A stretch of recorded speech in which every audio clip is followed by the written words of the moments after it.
Olá, bom dia, graça e paz, louvado seja Deus. Tudo bem com você? Tudo bem com sua família? Espero que tudo esteja bem.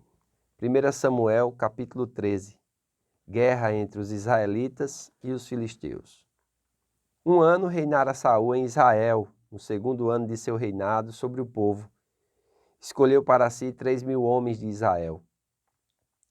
Estavam com Saul 2.000 em Miquimás e na região montanhosa de Betel, e 1.000 estavam com Jonatas em Gibeá de Benjamim.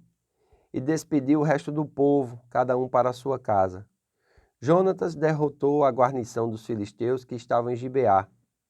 O que os filisteus ouviram, pelo que Saul fez tocar a trombeta por toda a terra, dizendo: ouçam isso, os hebreus. Todo Israel ouviu dizer: Saul derrotou a guarnição dos filisteus, e também Israel se fez odioso aos filisteus. Então o povo foi convocado para junto de Saul em Gigal. Reuniram-se os filisteus para pelejar contra Israel, 30.000 carros e 6.000 cavaleiros, e o povo em multidão, como a areia que está à beira do mar. E subiram, e se acamparam em Miquimás, ao oriente de Bet-Aven. Vendo, pois, os homens de Israel, que estavam em apuros, porque o povo estava apertado, esconderam-se pelas cavernas e pelos buracos e pelos penhascos e pelos túmulos e pelas cisternas. Também alguns dos hebreus passaram ao Jordão para a terra de Gade e Gileade, e o povo que permaneceu com Saul, estando Estaim de Gigal, se encheu de temor. Olha que coisa interessante aqui. Quando Saul está reinando sobre Israel, no segundo ano do seu reinado, ou seja, logo no início, é interessante que Saul vai escolher para si 3.000 homens. Lembre-se que quando ele foi lutar contra Gibeá, né, que ele cortou o gado e disse que ia fazer com o gado, 330.000.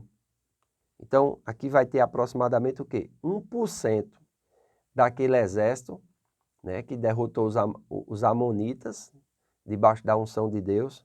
Aqui Saul vai ter apenas 1%, 3.000 homens, 2.000 com ele, 1.000 com seu filho Jonatas. E o exército filisteu é interessante, porque eles dominavam, né, a arte do ferro.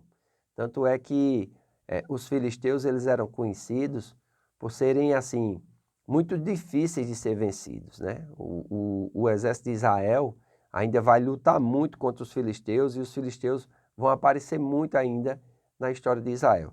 Nós precisamos entender também que os homens de Israel eles eram agricultores e dependiam dos filisteus, porque os filisteus vendiam, né, as enxadas, os facões, o material da agricultura, e Israel tinha que ir até os filisteus para que eles amolassem, para que o arado, as enxadas, né, os facões dos israelitas cobrando por esse serviço.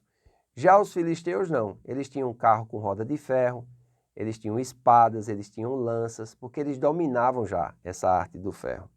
É interessante aqui que existe um erro, segundo as escrituras, né? Aqui no verso 5, reuniram-se os filisteus para pelejar contra Israel, 30.000 carros. Na verdade, segundo dizem aqui, 3.000 carros.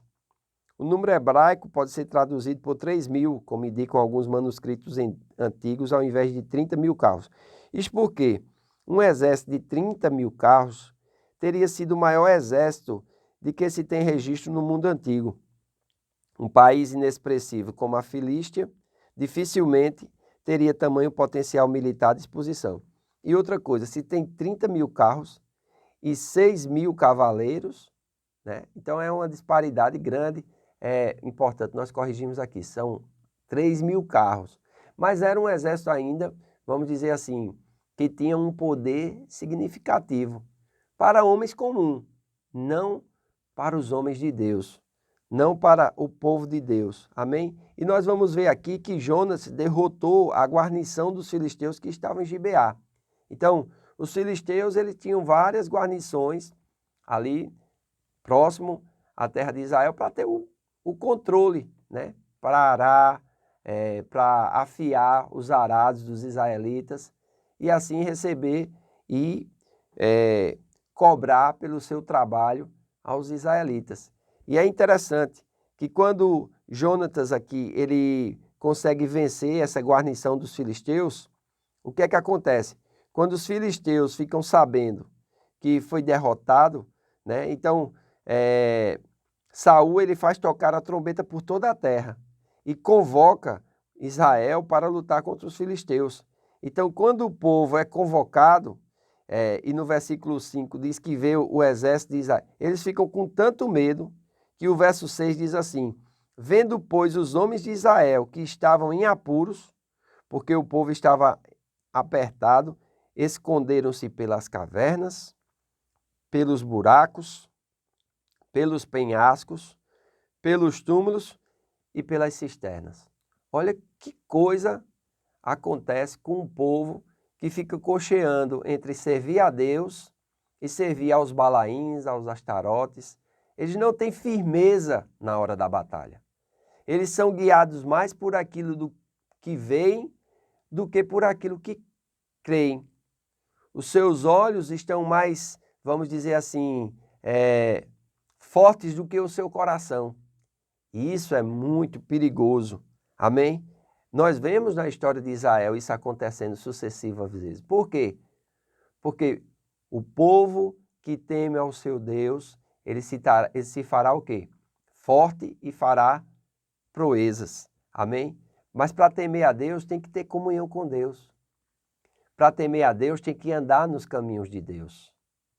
Para ter firmeza em Deus tem que conhecer a sua vontade, a sua palavra.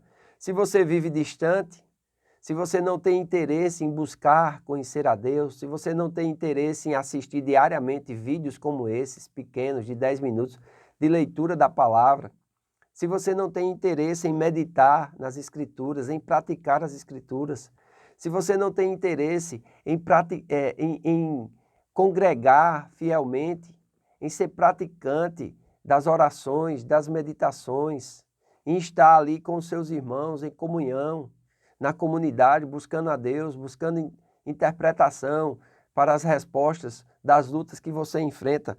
Quando a luta chegar e quando você vê as dificuldades, a tendência é se esconder. Diz aqui o texto: vendo, pois, os homens de Israel que estavam em apuros porque o povo estava apertado, esconderam-se pelas cavernas, pelos buracos, pelos penhascos, pelos túmulos, pelas cisternas. Eles se esqueceram que Deus tinha dado vitória contra os amonitas e iria dar vitória também agora contra os filisteus. Não, eles ficaram acuados. Eles começaram a se esconder. Também alguns dos hebreus passaram o Jordão para a terra de Gade e Gileade, e o povo que permaneceu com Saul, estando esse ainda em Gigal, se encheu de temor. Olha, que situação difícil. Que situação. Diante da guerra, o povo se encher de temor. Diante da guerra, o povo se esconder. Diante da guerra, o povo se submeter a um espírito de medo, de covardia, de timidez. Não, esse povo não conhece Deus, porque o povo que conhece o seu Deus, o povo que teme ao seu Deus, esse povo se tornará ativo e fará proezas. Nós precisamos conhecer a Deus. Nós precisamos depender de Deus. Nós precisamos confiar em Deus. Só assim nós estaremos prontos para cada batalha. Só assim nós estaremos prontos para guerrear as guerras do Senhor e vencê-las no nosso dia a dia. Amém? Nós vamos continuar e nós vamos ver que Saul, por se precipitar e se apressar, não vai esperar pelo homem de Deus e vai colocar os pés pelas mãos. Será se eu e você somos como Saul, que ao invés de esperar pela resposta de Deus, a gente se precipita, toma uma decisão sem orar, toma uma decisão sem meditar na palavra, toma uma decisão sem buscar o conselho de pessoas piedosas que nos lideram, como os nossos ministros, como os nossos pastores. A gente simplesmente vai tocando a vida, tocando a vida. Isso é muito perigoso. Amém? Então, aprenda a confiar no Senhor. Conheça o Senhor e você verá que, através do conhecimento do Senhor, você será liberto dos seus medos e você se tornará forte, ativo e verá que Deus, Ele é um Deus fiel e mais que suficiente. Eu e você não precisamos de mais nada além de Deus. Deus é tudo. Sem Ele, nós não somos nada. Hoje à noite quero convidar você a estar conosco no nosso culto da família, na Casa do Oleiro. Será uma grande bênção. Amém? Se você puder trazer uma família que você conhece, convide-os a estar conosco. Será um prazer recebê-la a todos. Se você não mora em Campina Grande, nós estaremos transmitindo o nosso culto ao vivo através das nossas redes sociais. Faço votos por tua prosperidade e saúde, assim como é próspera a tua alma. Que Deus te abençoe e até amanhã.